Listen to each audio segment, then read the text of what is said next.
So if you're paying attention to the Sarasota housing market, you know that home prices have definitely started to rebound, especially for single family homes. Not so much for condos and attached living. However, are we kind of out of the woods? Are we turning the corner? Well, let's take a quick look because we still have one little nagging issue. So hi, I'm Nick with the Iannitti Group. Just want to come at you with a real quick Sarasota housing market update for July. I just figured this would be a good time basically due to kind of mid-year review here. We're definitely seeing on the good news category that the housing market is normalizing. We're seeing a little bit of a return of seasonality and prices are definitely rebounding. As far as the reality checks, though, homeowners still have limited options between rates and inventory. New listings are still declining. That's the real big issue, especially here in Sarasota. And affordability remains the primary challenge, not just in home prices, but also in the course of the mortgage. As far as the outlook, though, new construction is definitely growing, which is excellent. We're expecting a moderately active summer season. So looking at buyer demand, I thought this was good. Freddie Mac's survey back in May basically said 18% of those surveyed said that they would be likely to buy a home in the next 6 months.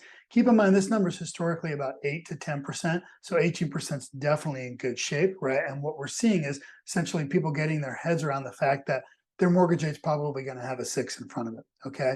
A little bit of stability has now come in, so people are starting to realize this is the new normal. Keep in mind, still, kind of on the lower side compared to, the 1980s, 1990s rates are 9–10%. But this is what's actually happening.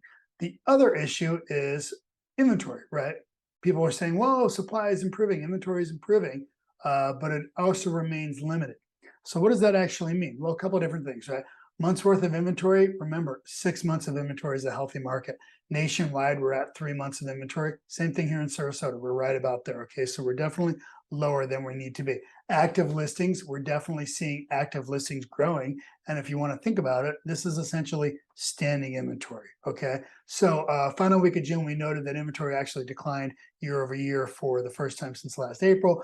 The substantial slowdown was primarily driven by fewer potential sellers opting to list their home. This is what we're seeing happening right now in Sarasota. Okay, so looks like something like this. When we look at active listings versus new listings, remember that active listings is, if you want to consider that standing inventory, that's fine. You look at the first half of last year, and this is pretty indicative of what we see in a normal market. Normally, they're pretty closely related. However, when we get halfway through last year, this is when the mortgage rate started to essentially double. We see this huge disparity. We see a lot of inventory that was on the market kind of stranded on the market, right? We saw a lot of buyers pull back, and we saw a lot of sellers not wanting to come to market, okay? When we look at a line graph, this is 2023 here, looks like this. You can see it's drastic below where we need to be.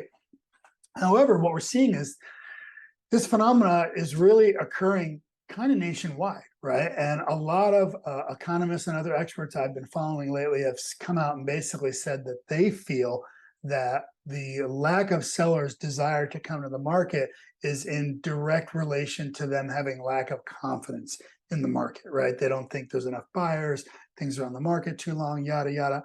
I don't agree with that, right? I think it's not so much an issue of what's happening in housing per se. I think it's more still related to the mortgage market, okay?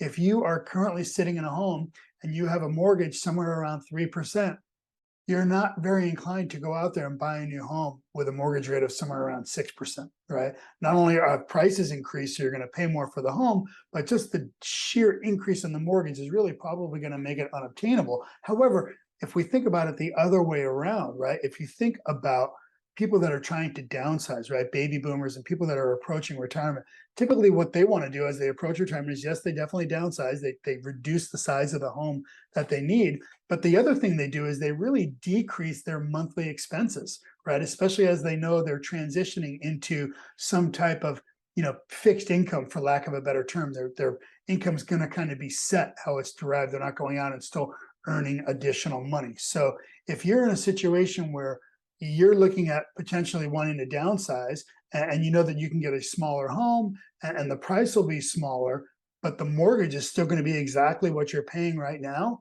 there's no real incentive for you to move. And I think that's a big part of what we're seeing. Okay. This is Mark Fleming, Chief Economist, First American. History has shown that higher rates may take the steam out of rising prices, but it doesn't cause them to collapse entirely. That's especially true in today's market, especially here in Sarasota, especially when we look at single family homes. Okay. The demand for homes continues to outpace supply, keeping the pressure on house prices. That's exactly what we're seeing, supply and demand. Okay. This is what we basically saw last year. This is right where the rates started to increase and everyone thought prices would go like this. Surprise, surprise, we get this year and all of a sudden prices are coming back because people still need a place to live. Okay. Doug Duncan over at Fannie Mae basically said housing prices continue to show stronger growth than was previously expected.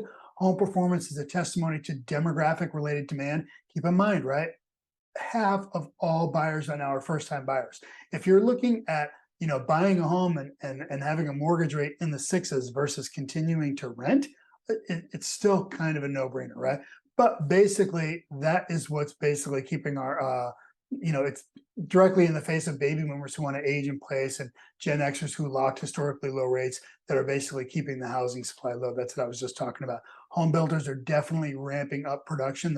We're seeing some really strong numbers both in new home starts and in new home completions.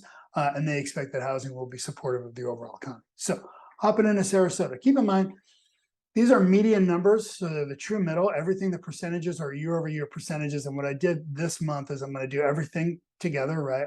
That's single family homes and townhomes and condos. And then I broke out, condos, townhomes together, and then single family homes. So looking at everything together, our prices took a little bit of a hit year-over-year, down a little over 3%, right? Our active market time is definitely up. Our months worth of inventory is only 3.3 months worth of inventory. Remember, we need 6 months of inventory. Even though that's up 106%, it's not enough, okay? And then the real problem is, remember, everything above the line are our lagging indicators telling us where the market's been.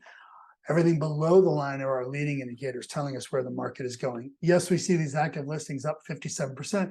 That's directly related to these days on market. Keep in mind, the reason that days on market are growing is for a couple of reasons, right? Obviously, things are more expensive.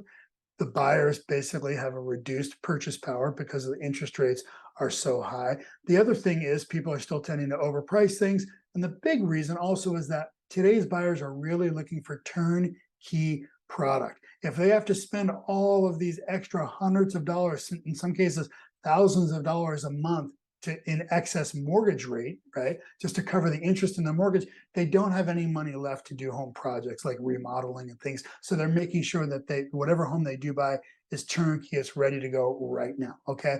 When we look at our new listings, though, this is again the big problem. Down 22%. We see that kind of across the board. These are condo numbers, down 6.3% in price. Again, market time up 400%, up to 35 days, still only 3.5 months worth of inventory.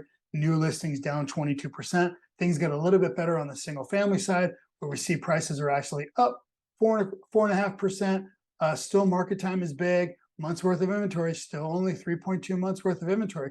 Keep in mind, even though that's up 88%, that is what's keeping this number positive right now, despite the fact that, again, the big problem is new listings down 23%. Okay, so if you have questions about like, what do these numbers mean? What's my home worth? Is this a good time to buy or sell? Should I be renting or buying, whatever? I'm more than happy to answer any questions that you have for your particular scenario. Just give me a call. Thanks so much for watching. Remember, who you choose to negotiate for you absolutely matters.